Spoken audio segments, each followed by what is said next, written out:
আসসালামু আলাইকুম প্রিয় শিক্ষার্থীরা, আমি ফারহানা আক্তার স্নিগ্ধা। এখন আমরা আলোচনা করব প্রথম অধ্যায় কৃষি প্রযুক্তি প্রথম অধ্যায় টাইপ 10 নিয়ে। ওকে, আমাদের টাইপ ভিত্তিক 10 রয়েছে মাছের সম্পূরক খাদ্য। আমরা এই টপিক রিলেটেড যে এমসিকিউগুলো আছে সেগুলো নিয়ে আলোচনা করব। 130 নম্বর থেকে শুরু হবে। দেখো আমাদের এখানে প্রথম 130 নম্বর এমসিকিউ যেটা ছিল সেটা হলো মাছের সম্পূরক খাদ্য তৈরির জন্য নির্বাচিত খাদ্য উপাদানের সাথে শতকরা কত ভাগ ভিটামিন ও খনিজ লবণের মিশ্রণ ব্যবহার করা হয়। খুবই গুরুত্বপূর্ণ যে একটা সুষম খাদ্য মাছের জন্য যখন আমরা একটা সিলেক্ট করব, সেটা খাদ্য উপাদানের সাথে শতকরা কত ভাগ, অর্থাৎ কত ভাগ তুমি মিক্স করলে তোমার ভিটামিন আর খনিজ লবণ হবে। দেখো সেটা হচ্ছে কি 0.5 থেকে 1 ভাগ। ওকে, তোমার খুবই সামান্য পরিমাণ হচ্ছে যে তোমার ভিটামিন ও খনিজ লবণের মিশ্রণটা ব্যবহার করতে হবে সুষম খাদ্য যদি তোমরা এটা ব্যবহার না করো তাহলে কোনোভাবেই সুষম খাদ্যটা হবে না। আমাদের যেরকম সুষম খাদ্যের প্রয়োজন আছে, আমাদের যেরকম ভিটামিনের প্রয়োজন আছে খনিজ লবণের, তেমনি মাছেরও সেটা প্রয়োজন আছে। ওকে, তাহলে অপশন হবে 1।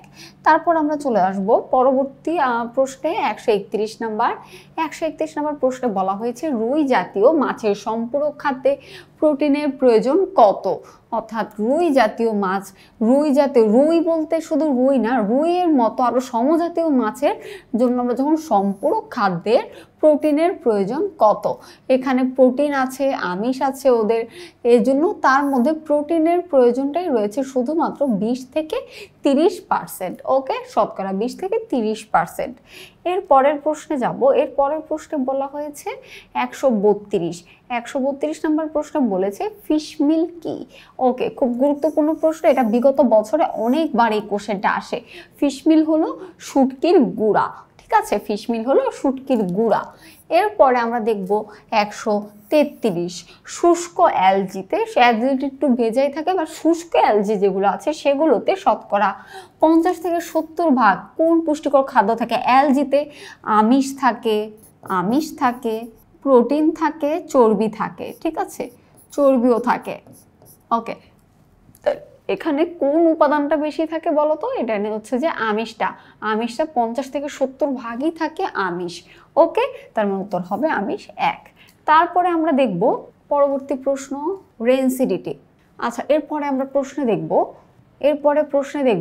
কার্প বা রুই জাতীয় মাছ, অর্থাৎ এখানে রুই জাতীয় বলতে রুইয়ের সমজাতীয় এবং কি কার্পের সমজাতীয় মাছের সম্পূরক খাদ্যে সরিষার খোলের পরিমাণ কতটুকু।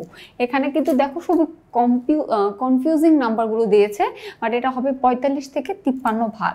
45 থেকে 53 ভাগ, এগুলো কিন্তু খুব বুঝে এগুলো বোঝার কিছু নেই, এই লাইনগুলো দাগিয়ে তোমাকে পড়তে হবে যেহেতু বিগত বোর্ডে এটা চলে এসেছে। এরপর 135 চিংড়ি মাছের খাবার দিতে হয় কখন। চিংড়ি মাছের খাবার দিতে হয় মূলত আমরা জানি কখন বলতো, সন্ধ্যায় চিংড়ি মাছের খাবারগুলি দিতে হয়। এরপরে আমরা চলে যাব পরবর্তী প্রশ্নে 136 নম্বরে আমরা দেখব কি বলেছে যে কার্প জাতীয় মাছ চাষে সম্পূরক খাদ্য তৈরি করতে নিচের কোন উপাদানটি বেশি মাত্রায় প্রয়োজন। সম্পূরক খাদ্য, আমরা জানি সম্পূরক খাদ্য হচ্ছে কৃত্রিম বা আমরা এক্সট্রা যে খাদ্যটা দিয়ে থাকি, সেই খাদ্য তৈরি করতে কোন উপাদানটি বেশি মাত্রায় দিতে হবে। আমার সরিষার খোলটা বেশি মাত্রায় দিতে হবে, তাহলে একটা পরিপূরক সম্পূরক খাদ্যে পরিণত হবে। এরপর আমরা দেখব 137 নম্বর প্রশ্নে বলেছে কোন মাছের সম্পূরক খাদ্যে আমিষের পরিমাণ বেশি ব্যবহার করতে হয়। কোন মাছের সম্পূরক খাদ্যে আমিষের পরিমাণটা বেশি ব্যবহার করতে হয়। এটা হচ্ছে আমাদের শিং মাছে বেশি পরিমাণ ব্যবহার করতে হয়। 38 নম্বর প্রশ্নটা আমরা একটু খেয়াল করব। 38 নম্বর প্রশ্নে কি বলেছে। 38 নম্বর প্রশ্নে বলেছে কোন প্রজাতির মাছের খাদ্যে আমিষের পরিমাণ কম থাকে। দেখো এখানে বলেছে কোন মাছে তোমার আমিষের পরিমাণ বেশি দিতে হবে, কোন প্রজাতির মাছের খাদ্যে আমিষের পরিমাণ কম থাকে। এটা হচ্ছে রুই। এটা হচ্ছে অনেকে জানে না, রুই ক্যাটফিশ দাগিয়ে ফেলে, বাট এটা উত্তর হচ্ছে রুইয়ের সবসময় আমিষের পরিমাণটা কম থাকে। এরপরে আমরা চলে যাব পরবর্তী প্রশ্নে আমরা একটু দেখব ওকে 139 নাম্বার এফসিআর। ওকে এফসিআর সব থেকে গুরুত্বপূর্ণ, এফসিআর রিলেটেড যত এমসিকিউ আছে আমাদের পরীক্ষার জন্য খুবই গুরুত্বপূর্ণ। এফসিআর থেকে পরীক্ষায় আসে না এমন প্রশ্ন খুব কম আছে। ওকে আমরা একটু দেখবো এফসিআর ফুড কনভার্সন রেশিও, কোন ফুড কনভার্সন রেশিওটি সর্বোত্তম, এখানে এফসিআর এর মান দেওয়া আছে। এটা বের করার ট্রিক্সটা হচ্ছে যে মানটা সব থেকে কম সেটা হচ্ছে উত্তম, এখানে সব থেকে কম হচ্ছে 1.2। এরপরে দেখো এফসিআর এর মান যত কম হবে সেই এফসিআর তত ভালো হবে। ওকে তা আমরা 140 নম্বরে যাব। মাছ চাষে অর্ধেকের বেশি খরচ হয় কোন খাতে? মাছ চাষের ক্ষেত্রে সবসময় খাদ্যের খরচটাই অনেক বেশি হয়। ওকে তার মানে এটার উত্তর 2 নাম্বার। এরপরে আমরা আসবো পরবর্তী প্রশ্নে 141। চিংড়ি মাছের খাবার দিতে হয় কখন? চিংড়ি মাছের খাবার দিতে হয় সন্ধ্যায়, আমরা কিছুক্ষণ আগেই পড়েছি, যেহেতু দেখো বিগত বোর্ডে এটা চলে এসেছে। এরপর বলেছে চিংড়ির খাদ্য কখন গ্রহণ করে। একটা কোশ্চেন কতভাবে ঘুরিয়ে আসে দেখেছো? চিংড়ি কিন্তু রাতে খাবার দিতে হয়, সন্ধ্যায় খাবার দিতে হয়, বাট ওরা কিন্তু গ্রহণ করে মূলত রাতে। ওকে তারপর আমরা চলে যাব 143। 143 নম্বর প্রশ্ন আমরা একটু দেখব, পুকুরে কয়টি স্থান থেকে মাছের সম্পূরক খাদ্য দিতে হয়? সম্পূরক খাদ্য অর্থাৎ তুমি এক জায়গায় রাখলেই হবে না, বিভিন্ন জায়গায় তোমাকে রাখতে হবে। 3 থেকে 4টি স্থানে যদি তুমি রাখো তাহলে তোমার কি মাছের পুকুরে ওই সিলেক্ট তোমার নির্ধারণ করেই রাখতে হবে 3 থেকে 4টি জায়গায়, তাহলে কিন্তু ওরা ওইখানেই আসবে বারবার। ওকে সম্পূরক খাদ্যের কথা বলেছে। এরপর আমরা একটু দেখব 144 নাম্বার ফিশ মিল। আমরা জানি ফিশ মিল হচ্ছে শুটকির গুঁড়া। শুটকির গুঁড়াতে কিন্তু এখানে আমিষ থাকে। এখানে প্রশ্ন হচ্ছে শতকরা কত ভাগ আমিষ বিদ্যমান থাকে? শতকরা মাত্র 56.61% বিদ্যমান থাকে, এর বাকিগুলা থাকে প্রোটিন অথবা চর্বি। ওকে এর পরের প্রশ্ন আমরা চলে যাব, পরবর্তীতে বলেছে 145।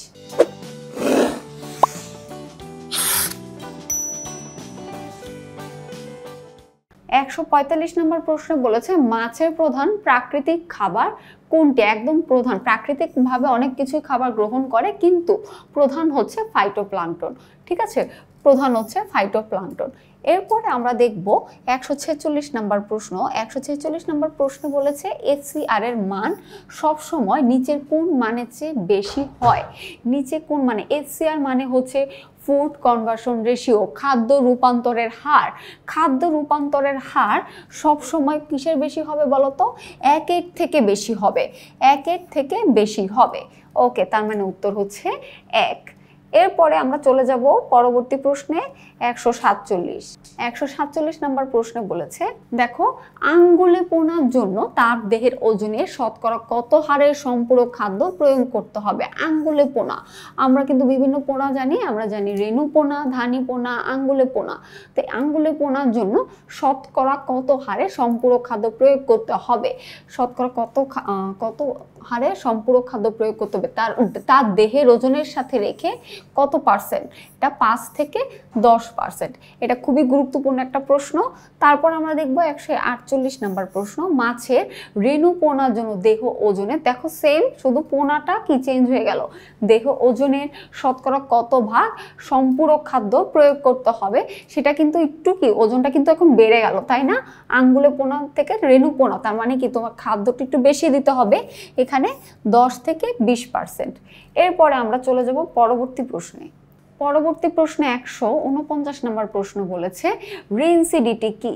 রেনসিডিটি খুবই একটা ইউনিক একটা শব্দ, এই শব্দটা নিয়ে আমাদের বইয়ে খুব একটা লেখা নেই, কিন্তু জাস্ট একটা লাইন লেখা আছে, চর্বি জারণ ক্রিয়াকে, অর্থাৎ চর্বির জারণ ক্রিয়াকে কি বলা হয়? রেনসিডিটি। শুধুমাত্র এইটুকুই দেওয়া আছে। ঠিক আছে, চর্বির যে জারণ ক্রিয়া হয় অর্থাৎ জারণ যে বিক্রিয়াটা ঘটবে সেটাকে আমরা কি বলবো? চর্বির সাথে জারণ ক্রিয়া হলে সেটাকে আমরা রেনসিডিটি বলবো। 150 নাম্বার এফসিআর এর পূর্ণরূপ কি? দেখো এখানে প্রত্যেকটা কিন্তু খুব কনফিউজ, শুধুমাত্র এটা দেখে বোঝা যাচ্ছে যে এইটা হবে না, তাই তো? আমাদের ফুড কনভার্সন রেশিও, আমরা দেখব ফুড কনভার্সন, কনসার্ভেশন না কনভার্সন, এই তো কনভার্সন রেশিও। ওকে তার মানে 150 হবে 2 ফুড কনভার্সন রেশিও, এর বাংলা হচ্ছে খাদ্য রূপান্তরের হার। এরপর আমরা চলে যাব 51 নম্বর প্রশ্নে। আচ্ছা, মাছের খাদ্যে খরচ কম হয়, মাছের খাদ্য খরচ কম হয় বর্ষাকালে, গ্রীষ্মকালে, শীতকালে। মাছ শীতকালে কম খাদ্য গ্রহণ করে, যার কারণে খাদ্য কম খরচ হয় কখন? শীতকালে। উত্তর হবে 3। তারপর আমরা যাবো নেক্সট কোশ্চেন 152 নম্বর। মাছকে কখন খাদ্য দিতে হয়, কখন খাবার দিতে হয়? সকালে, বিকালে, রাতে। এটা 1 আর কত হবে? সকালে এবং কি বিকালে, এই দুইটা টাইমে মূলত তোমার খাবার দিতে হবে, 1 আর 2 নাম্বার অপশন। ওকে, আমরা এই টাইপের একদম লাস্ট কোশ্চেনে চলে যাব, 153 ও 54 নাম্বার প্রশ্নটা। একটু খেয়াল করি, এই খুবই গুরুত্বপূর্ণ। এই ধরনের রিলেটেড উদ্দীপক অনেকবার আসে, প্রতিটা বোর্ডে এই ধরনের রিলেটেড কোশ্চেনটা চলে আসে এফসিআর নিয়ে। এফসিআর এর এটা শিখবে যে সে এফসিআর এর ম্যাথটাও করতে পারবে। এখন দেখো নিচের উদ্দীপকটি পড়ে 153-54 নং প্রশ্নের উত্তর দাও। রহিম শেখ তার 40 শতক পুকুরের, আমরা একটু মার্ক করব 40 শতক বলেছে। কত বলেছে? 40 শতক। ওকে, পুকুরটি প্রস্তুত করতে 2 কেজি কার্প জাতীয় মাছের পোনা ছাড়ে। তার মানে প্রথমে কত কেজি ছাড়া হয়? মজুত করে কত কেজি? 2 কেজি। তারপর 6 মাস পর আরোহণের সময়, আরোহণ মানে হচ্ছে উত্তোলন, যখন উত্তোলন হবে 6 মাস পর সে ওই 2 কেজি থেকে কত কেজি পায়? 37 কেজি। অনেক বেশি না? আচ্ছা, তিনি এই 6 মাসে পুকুরের মাছ কত? অনেক খাদ্য প্রয়োগ করেছে, 56 কেজি খাদ্য তিনি দিয়েছেন। তাহলে আমাদের এখানে প্রশ্ন এসে গেছে, রহিম শেখের সরবরাহিত খাদ্যের এফসিআর এর মান কত? ফুড কনভার্সন রেশিও কত? তাহলে আমরা এর জন্য একটা সহজ তোমাদের ম্যাথ দেখিয়ে দিই। অলরেডি আমি ম্যাথটা দেখো এখানে দেওয়া আছে, আমরা সূত্রটা বসিয়েছি, মাছকে প্রদানকৃত খাদ্য ডিভাইডেড বাই দৈহিক বৃদ্ধি। তারপর দৈহিক বৃদ্ধির সাথে এখানে দৈহিক বৃদ্ধি মানে হচ্ছে আরোহণকালীন ওজন মাইনাস মজুতকালীন ওজন। মজুত মানে কি বলতো? যেটা প্রথমে ছেড়েছে, এখানে মজুত দিয়েছে কত বলতো? 2 কেজি। 2 কেজি হচ্ছে মজুত, আর উত্তোলন করেছে অর্থাৎ আহরণ করেছে কত বলতো? আহরণ করেছে 37 কেজি। তাহলে আমরা মানটা বসিয়ে দেব, প্রদানকৃত খাদ্য হচ্ছে 56 কেজি। তুমি এখানে ক্যালকুলেট করো, 1.6 আসবে। ঠিক আছে, তার মানে আমাদের উত্তর হচ্ছে 1.6। আমরা দেখব 1.6 কোথায় আছে? 2 নাম্বার অপশনে। ওকে, এরপর আমরা একটু দেখি 154 নাম্বার লাস্ট কোশ্চেন আমাদের এই টাইপের। দেখো তো, এফসিআর এর ক্ষেত্রে কোনটা প্রযোজ্য? এফসিআর এর মান 1-এর চেয়ে বড় হয়। এফসিআর এর মান যত কম, খাদ্যের গুণগত মান তত ভালো হবে। মাছের দৈহিক বৃদ্ধি এফসিআর এর মানের উপর নির্ভর করে। মানে এফসিআর এর মান সবসময় আমরা জানি 1-এর থেকে বেশি হবে, আর অনেকগুলো এফসিআর মান যখন থাকবে তখন তোমাকে দেখতে হবে কোন এফসিআর এর মান সব থেকে কম, সেই এফসিআরটা তোমার ভালো হবে, তাই তো? আমরা কিন্তু বিগত কিছু এই টাইপের মধ্যে আমরা একটা কোশ্চেন দেখেছি না, যে কোনটি সব থেকে উত্তম? যেটার মান সব থেকে কম সেটা সব থেকে উত্তম। তার মানে এফসিআর এর মান যত কম, খাদ্যের গুণগত মান তত ভালো হবে। 1 আর 2, মাছের দৈহিক বৃদ্ধি এফসিআর এর মানে খাদ্যের উপর না, দৈহিক বৃদ্ধি কোনোদিন এটা নির্ভর করে না। 1 আর 2 রয়েছে 1 নাম্বার অপশনে। ওকে, আশা করি আমার এই টাইপ ভিত্তিক প্রশ্নটা তোমরা বুঝতে পেরেছো। পরবর্তী টাইপ দেখার আমন্ত্রণ রইল। সবাই ভালো থাকবে, সুস্থ থাকবে। আসসালামু আলাইকুম।